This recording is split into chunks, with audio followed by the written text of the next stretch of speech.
जीवन में इच्छा, द्वेष और हिंसा से मुक्त विचार को अपनाना चाहिए, जो कि सम्यक संकल्प में वो इन बातों को बताते हैं। अगला अष्टांगिक मार्ग कौन सा है? सम्यक वाग। सम्यक वाग में बताते हैं कि हमें अप्रिय वचनों का त्याग कर देना चाहिए। हमें अपने जीवन में अप्रिय वचनों का त्याग करना चाहिए, तभी हमारा जीवन सुखद हो सकता है।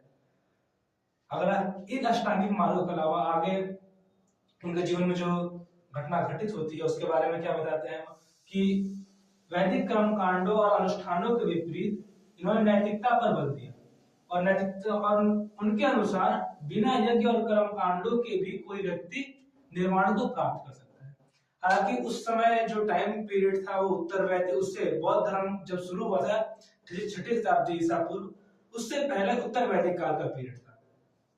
और उत्तर वैदिक काल में क्या होता था कि ऐसा माना जाता था कि जो उस समय लोग यज्ञ करवाते हैं, कर्म कांड करवाते हैं, उन्हें ही आगे जीवन में स्वर्ग की प्राप्ति होती है, जैसा कि आम बोलचाल की भाषा में कहा जाता है। और बौद्ध धर्म वैसे निर्वाण कहा जाता है कि उस समय उत्तर वैदिक काल में यही माना जाता था कि जो यज्ञ करवाते हैं, कर्म कांड करवाते हैं, उन्हें ही जीवन में निर्वाण प्राप्त हो सकता है। लेकिन गौतम बुद्ध ने बौद्ध धर्म के अपनाने के बाद इस मिथ को, इस परंपरा को गलत साबित कर दिया और ये बताया कि वैदिक कर्म कांडों के अनुष्ठानों के विपरीत बिना यज्ञ और कर्म कांडों के भी निर्वाण की प्राप्ति की जा सकती है।